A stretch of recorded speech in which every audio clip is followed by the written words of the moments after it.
Hello everybody, this is Mr. Rob and welcome back to episode number 56 of the Toronto Thunderbirds franchise here on Madden NFL 22, and today we are gearing up for the NFL playoffs, so I thought I'd give you guys a little bit of a preview. We're going to go through all the teams that are in the playoffs as well as give you my predictions who I think will advance and win the Super Bowl, and then we'll wrap the episode up by simulating the wild card game so we can see who we play in the first round. So if you're excited for this one, make sure you drop a like and subscribe down below, especially if you want more franchise content as we continue to grow the channel, as well as join the Discord. The link is in the description. Now, little disclaimer, there will be another season. I know that's kind of out of nowhere, but if you watched yesterday's video, WWE has been canceled. Sorry again for those who are joining the series. I just didn't have the time for it. But we are going to continue with football as the Thunderbirds have been a phenomenal year too, and we're going to take it into future seasons, ride this game out into Madden NFL 23. So without further ado, let's take a look at the playoffs and preview it, starting off with the playoff bracket. And we know the Thunderbirds had the 1 seed in the NFC, but in terms of the whole picture, the 2 is the Packers, the 3 is the Cardinals, the 4 is the Panthers, the 5 is the Bears, 6 Cowboys, 7 Lions. In the AFC, it is the Chiefs at the 1 seed, the defending Super Bowl champions. The Cincinnati Bengals are the 2, the Jacksonville Jaguars are 3, Jets 4, Browns 5, Broncos 6, and Ravens 7. So you can see the matchups on both sides of the bracket. Packers, Lions, Cardinals, Cowboys, Panthers, Bears in the NFC, and then Bengals, Ravens, Jaguars, Broncos, and Jets, Browns in the AFC, with both the Thunderbirds and the Chiefs awaiting their opponents in the divisional rounds. So we're going to go through actually every single team. I'm going to highlight what is going on with the team this year, as well as the superstar players to look out for. Starting off with us, the 1 seed. We went 13-4 this year. We played phenomenal football. We were the best offensive team, averaging 33.7 points per game. And on defense, we only gave up 20.9 points per game, which was second in the NFL. So if you're banking on the Thunderbirds and winning the Super Bowl this year, I think we have a very realistic shot. This is a very good team on both sides of the football. And it starts off, ironically, at the quarterback position. Ryan Fitzpatrick, the 39-year-old quarterback, is still underneath center. This could be his last go-round. He has 67% completion this year, 3,777 yards, 24 touchdowns, 17 interceptions. He has been a good game manager. Now, standing right next to Ryan Fitzpatrick is literally the man who has carried the offense all year long, Antonio Gibson, who broke numerous records in terms of rushing yards per game and rushing yards in the season. Rushed for 2,674 yards and 21 touchdowns. He literally carried the offense. Now, we still have Terry McLaurin also in the passing game, caught 69 receptions, 1,101 yards, and 10 touchdowns, which was a career high. So you can't just zone in on the running game. And then you also have Brandon Scherf. He's been a big reason as to why the running game's been so good. We've had a very good offensive line. Scherf is a dominant right guard. Only played in 12 games, though, so he did have some injury problems. And another man who had some injury problems was Mitchell Schwartz, the former Patriot who we signed in the offseason. 2 years, $26.6 million contract, and he has paid dividends in year 1, anchoring an offensive line at the tackle spots. Now, the strength of this team is defense. Jonathan Allen up front had a sensational season. 25 tackles for a loss, 21 sacks. We had 72 sacks of the team, by far the NFL best. Also, Montez Sweat, who's really broken out in the past 2 seasons. He had 17.5 sacks and 23 tackles for a loss. Another player to watch out for who's coming to his own. And then Chase Young, of course, can't forget about him. 20 tackles for a loss, 20 between the 3 of our star linemen / outside pass rushers. And then also had 11 sacks of his own. So the Thunderbirds, a scary 1 seed. Now the 2 seed in the NFC is the Green Bay Packers, who finished the year 12-5. They won the NFC North. They got off to a slow start, and there were some rumblings about the future of this team, and they just went on fire. They capitalized with winning the division, 25.9 offensive points per game. That was 11th in the league. But on defense, they averaged 20.6 points per game. That was the number 1 defense in all of football. When you think of the Packers, you don't really think of the defense, but that has been the reason why they're the 2 seed. Now, obviously, you still have Aaron Rodgers underneath center. 3-time NFL MVP, completed 66% of his passes, 4,297 yards this year, 32 touchdowns, 15 interceptions, a little high on that total, but still a scary man to say the least. Aaron Jones, probably one of the more underrated running backs in the league. He had 1,400, 48 yards, 10 touchdowns on the ground. And then the best wide receiver in the league, Davante Adams, 74 catches, 864 yards. That seems down, but that's because he only played in 13 games. He did miss some time this season. And they also had the best left tackle in football, David Bakhtiari, who allowed 4 sacks this year. He has protected Aaron Rodgers' blind side too tremendously.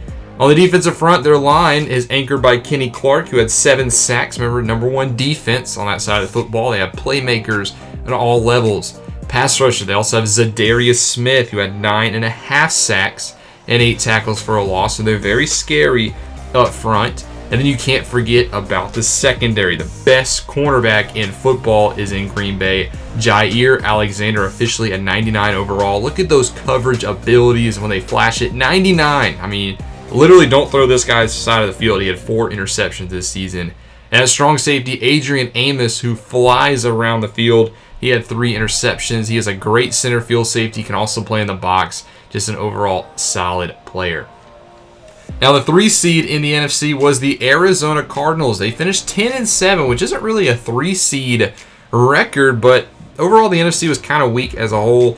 With that being said, this is not a team to look past. I would say Cardinals, obviously with Cliff Kingsbury at the helm, they're going to be an offensive-focused team. They had 28.2 points per game, which was 5th in the National Football League. But on defense, they only averaged 22.5, so that's 7th best in football. So you have a top 5 offense and a top 10 defense. I would not sleep on these Arizona Cardinals.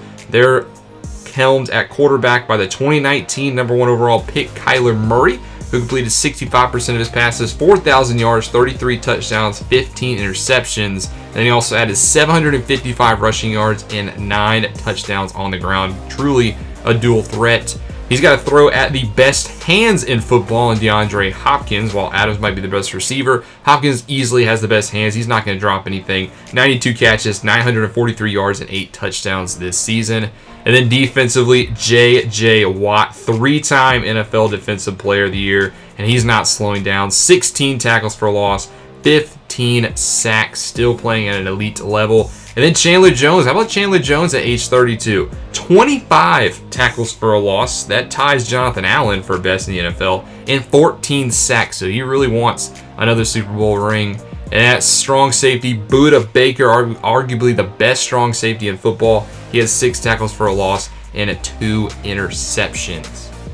Now, the 4 seed in the NFC is the Carolina Panthers, and they finished, 8-9, so a losing record. They still won the division. Only a 3rd time it's happened in football, and ironically enough, one of those times was to the Carolina Panthers. But 23.1 points per game, that was 18th best. 26.4 defensive points per game, that was 25th best. So statistically, not a great team. I do think this is going to be a good team.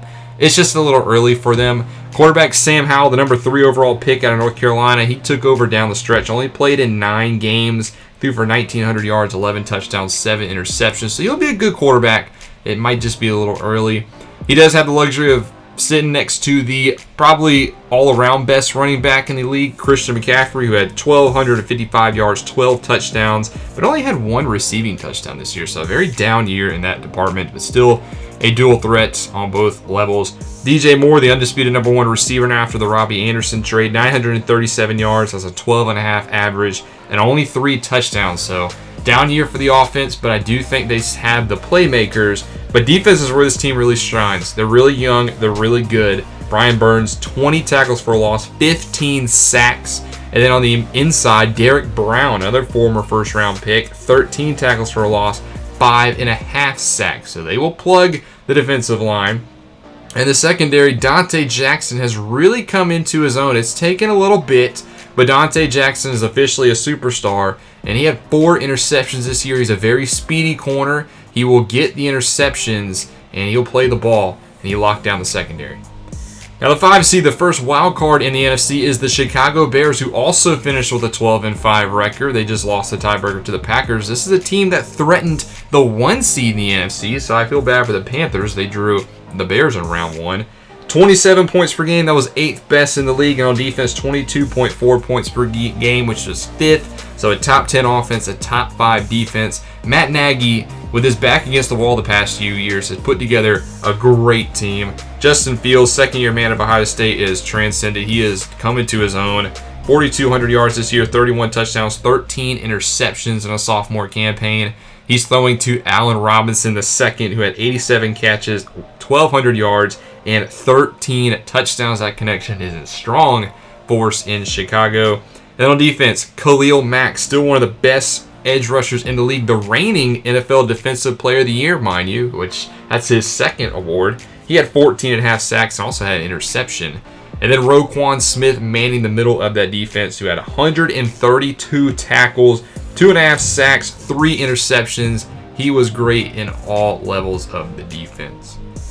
Now, the 6th seed in the NFC is the Dallas Cowboys, who finished 9-8, and unlike the other teams, Cowboys slumped into the playoffs. They were leading the division for a little bit. They've really had a hard time down the stretch. We've documented the defensive struggles. 29 points per game, that's 30th defense in the league. That's terrible.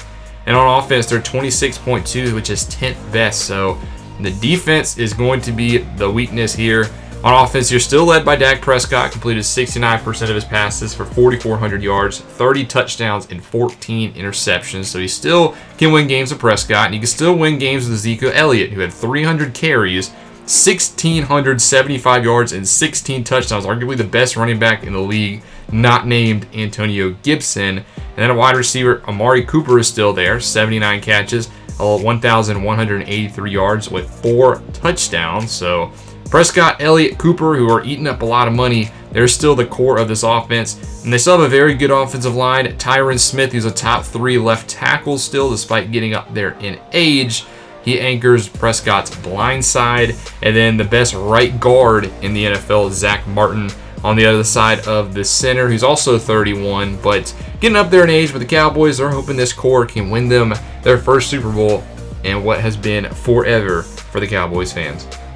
And then lastly, the 7th seed in the NFC is the Detroit Lions. They sneak in at the end as the final wildcard spot, finishing 9-8. For the second straight year, they have overachieved. Dan Campbell has done a phenomenal job out there in Detroit. Offensively, though, 20.6 points per game. That was 31st in the NFL, which is, you're wondering, how did they make the playoffs? Well, 22.9 defensively. That's 9th best defense, so they snuck in at the end thanks to their defensive play. And when you have Jared Goff still underneath center, the 2016 number 1 overall pick, 4,300 yards, 24 touchdowns, 13 interceptions. He might get replaced soon, but Goff's looking for it to prove his doubters wrong. And then second-year man out of Oregon, Penny Sewell, is the only other superstar since Kayvon Thibodeau is hurt for the Lions. That's going to hurt, but nice young offensive lineman. Now we go over to the AFC side of things, where the divisions were a little bit more tougher, I would say, as the AFC is a little better of a football conference. Number 1 seed over there is the defending Super Bowl champion Kansas City Chiefs, who finished 13-4 this season. 30.2 points per game. That's the 3rd best offense. And on defense, 21.8 points allowed, which is the 4th best defense. So top 5 on both fronts. You still got Patrick Mahomes, the best quarterback in football, a 2018 NFL MVP. Threw for 4,678 yards, 35 touchdowns, 11 interceptions. You can't really say anything other than those ratings. The fastest wide receiver in football, the best deep threat, Tyreek Hill, who had 71 catches, 1,032 yards, and 8 touchdowns. He did miss 1 game, but, him and Mahomes are just any threat to score a touchdown. And then you also have Mecole Hardman, so it's not like you can shut down Tyreek Hill, because you have Hardman on the other side, who had 6 touchdowns in his own right and has really come into his own as a receiver. They're the only team with 2 superstar wide receivers. Then at tight end, the best tight end in football, Travis Kelce, 1,155 yards, 9 touchdowns on 98 catches. It's like, who do you cover back there? Defensively, Chris Jones anchors that line as he had 12 sacks and 15 tackles for a loss, part of the reason why they were a top 5 defense this year. And the secondary is the Honey Badger, Tyrann Mathieu, who had 3 interceptions. If you're not named Budda Baker, Tyrann Mathieu is the other top strong safety in the NFL. He has been for a while. So the Chiefs, they're going to be tough to beat. The number 2 seed is the Cincinnati Bengals. They were the 1 seed all year until the last week of the season, where they choked in Week 18 and gave it up to the Chiefs. They also finished 13-4, 28.5 points per game on offense. That was 4th best in the league. And on defense, 21.1 points per game. That is 3rd. So they are top 5 on both fronts. And they're headed by quarterback Joe Burrow, who's really coming into his own. The reigning comeback player of the year. It's great that he was able to come back from that injury a couple years ago. Former first-round pick, had 4,600 yards, 32 touchdowns, and 12 interceptions. And on the ground, Joe Mixon, 1,594 yards and 13 touchdowns. Another very underappreciated back who had a sensational season. Then at wide receiver, the second-year man of LSU, Jamar Chase, did have a down year, only had 900 receiving yards and 8 touchdowns, but T. Higgins is also a great wide receiver, but Jamar Chase, a superstar. On defense, their lone superstar is Jesse Bates III, who had an interception, but he is the best free safety in football. You can't throw it deep with him playing center field. The 3 seed is the Jacksonville Jaguars, led by now Byron Leftwich, who will probably win Coach of the Year, I would think. All it took was just a regime change. This team has been phenomenal. 27.7 points per game on offense, which is 7th. 22.6 on defense, which is 8th. And Trevor Lawrence had a incredible sophomore season, finally not underneath Urban Meyer. And what did he do? 5,384 yards, 40 touchdowns, 13 interceptions. If Gibson didn't have a record season, I could see Trevor Lawrence winning MVP. He's headed by a great pick this year as well, Kenyon Green, the number 5 overall pick. He is their only other superstar on offense, but he's a great left guard, a great building block. On defense, they're headed by their linebacker duo, Miles Jack, 126 tackles, 2 sacks. And then the pass rush on the outside, Josh Allen, 8 sacks off the edge. This is a very scary Jacksonville Jaguars team. I do think they have what it takes to get the Super Bowl, but can they beat the Bengals and the Chiefs? As far as the 4 seed, the other division winner in the AFC is the New York Jets, who finished 9-8, and kind of like the NFC, the 4 seed is weak. They were 22.5 points per game, which is 22nd, but on defense, 23, which was tied for 10th.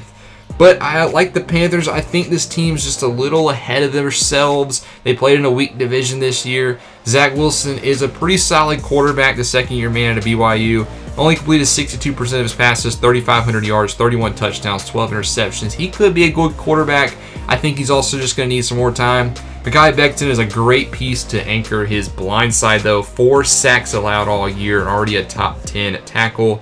And their only other superstar is also on offense, the big signing they made this offseason, which is Jason Kelce. The former Eagle came in on a 1-year, $11.7 million contract, and he really helped take this Jets team to the playoffs. Him and Becton did a great job protecting Wilson. The 5 seed, the top wild card in the AFC, is the Cleveland Browns, who finished 12-5. They also just had the unfortunate ability of playing in a tough division. 30.8 points per game, which was 2nd in the NFL. 25.4 defensive points per game, which is 20th. So they're definitely an offensive favored team.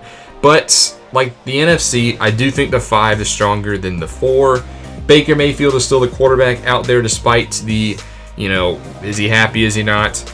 But the former number 1 overall pick, 68% of his passes, 4,200 yards, 36 touchdowns, 11 interceptions. It's a great season. You can't be, hating on Mayfield. Nick Chubb, how about this? 1,800 yards, 20 touchdowns. I said Elliott might have been the best running back not named Gibson. No, I changed my mind. That's actually Nick Chubb.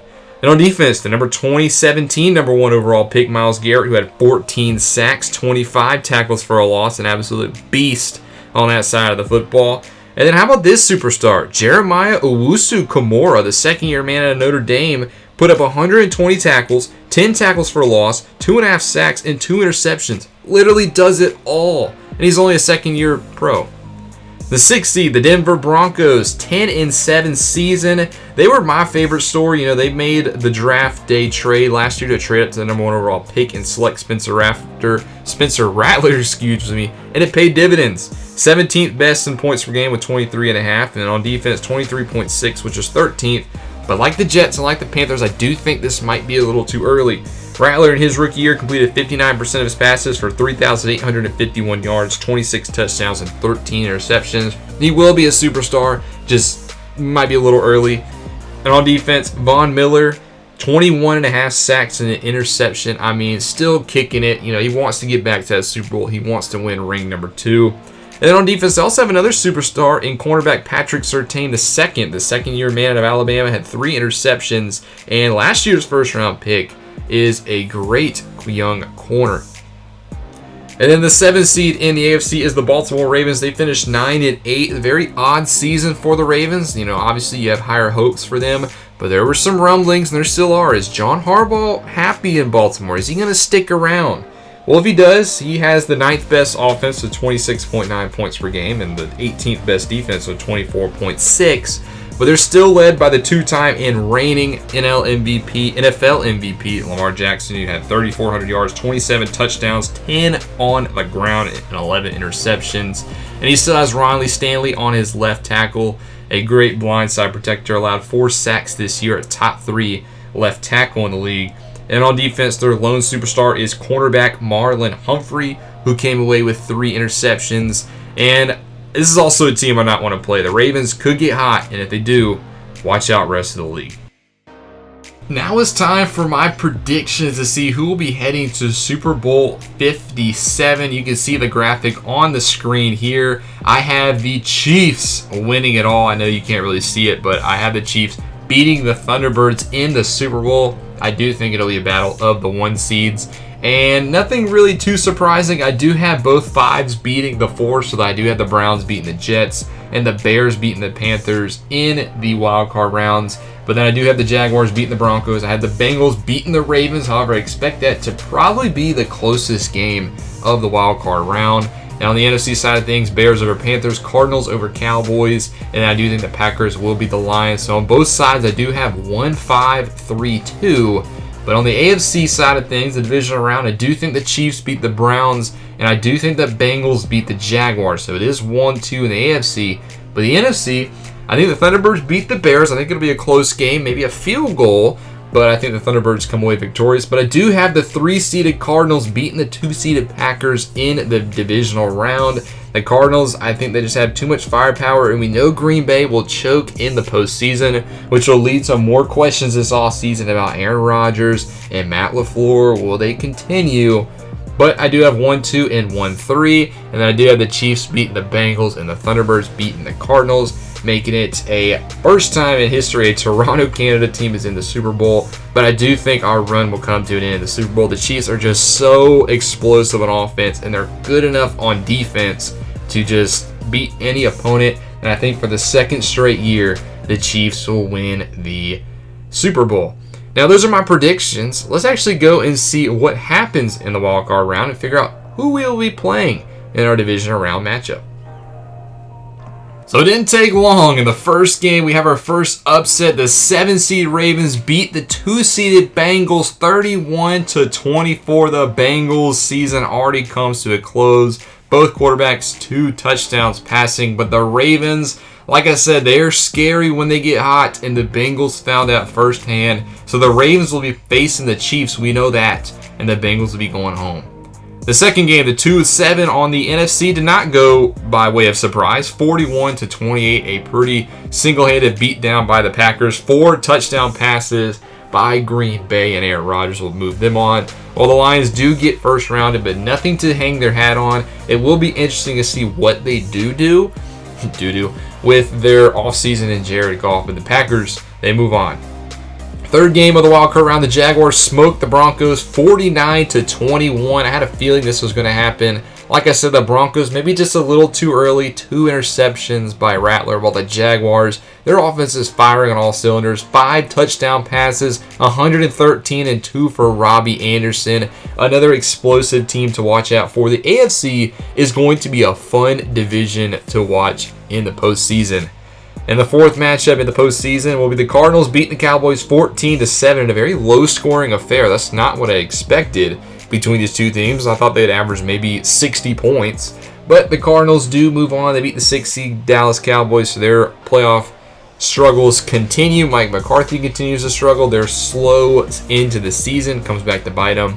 And the Cardinals will be playing the Packers, so that means whoever wins the last matchup will be who we play. And on the AFC, the 5-seed Browns do beat the 4-seeded Jets 35-14. I kind of saw this coming. The best wild card was better than the worst division in the AFC side of things. The Browns are a scary team. So that means the AFC, you got Browns versus Jaguars, Ravens versus Chiefs. That's scary matchups. Now, who are we going to be playing? We're going to be playing the Bears. They beat the Panthers 37-35. They actually had to come back and win this one. I thought the Bears would win this one pretty single-handedly. Sam Howell and the Panthers put up a good fight, but like I said, that is a little too early for them. I can see them back in this spot next year, especially if Tom Brady retires.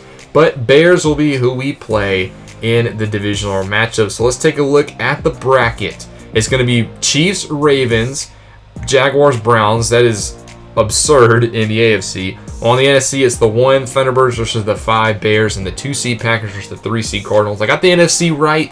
AFC, the Ravens threw a wrench in my plans, but I got the other ones right as well. So that means next episode we will be returning to the playoffs with our divisional round matchup against the Chicago Bears. Hope you guys are excited for that one. Let me know your predictions down below. Obviously, you think I'm going to win it considering I predicted this one, or I do. But thank you guys so much for watching. Make sure you leave a like and subscribe down below, especially if you want more franchise content. This is Mr. Rob, and I'll see you in the next one.